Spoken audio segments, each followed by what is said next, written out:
et c'est l'essentiel de mon job. Ok, merci beaucoup Monsieur le Premier ministre d'avoir accepté de répondre à ces quelques questions et nous du coup on poursuit cette journée à Matignon. Sans plus tarder, on va voir le chef de cabinet adjoint pour qu'il nous explique son rôle au sein de Matignon. Bonjour Mohamed Amrouni. Quand vous présentez votre travail, votre métier à des gens qui sont assez loin de l'univers politique, comment est-ce que vous le définissez ?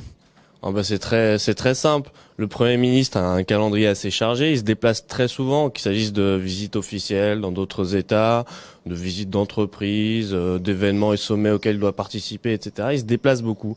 Moi, mon job, c'est d'organiser les déplacements du Premier ministre.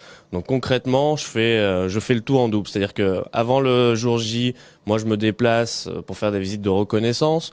Donc là, je fais les séquences, le programme du Premier ministre. Je m'occupe aussi de tout ce qui est transport du Premier ministre, la sécurité du Premier ministre. Je travaille avec le fabuleux GSPM, c'est le groupe de sécurité du Premier ministre qui sont juste géniaux, qui nous facilitent la vie. Donc voilà, c'est vraiment organiser le déplacement de A à Z. Est-ce que vous êtes amené à arbitrer des désaccords, à prendre des décisions difficiles et si oui, quel genre de décisions ? Ça peut arriver que le jour J, qu'on ait des impondérables et que le programme ne correspond plus à tout ce qu'on a fait en reconnaissance. Donc à ce moment-là, faut pas paniquer, surtout qu'on a souvent la presse avec nous.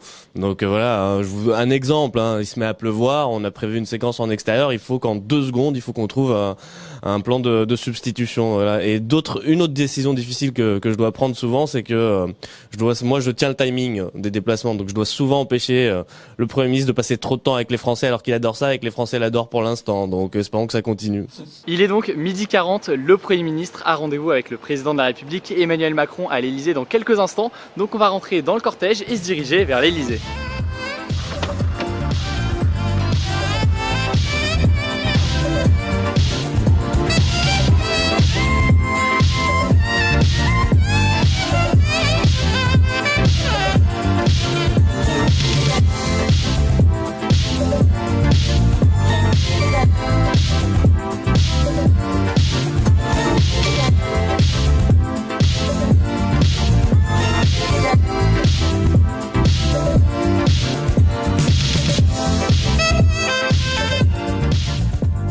Après le rendez-vous à l'Elysée, Édouard Philippe a reçu le président ukrainien Poroshenko à Matignon. Concernant la réception des chefs d'État, il arrive, comme c'est le cas ici avec le président ukrainien, que la rencontre avec le président de la République soit suivie d'une rencontre avec le Premier ministre. En général, l'objectif est d'avancer sur un certain nombre de dossiers et de prolonger les discussions. Par exemple, ici, le rendez-vous avec Macron portait notamment sur la situation en Crimée, alors que le rendez-vous avec Édouard Philippe portait davantage sur les relations entre les deux pays et les échanges économiques notamment. Le président ukrainien vient de quitter Matignon, mais la journée n'est pas finie pour Édouard Philippe qui reçoit cet après-midi 4 ministres de son gouvernement.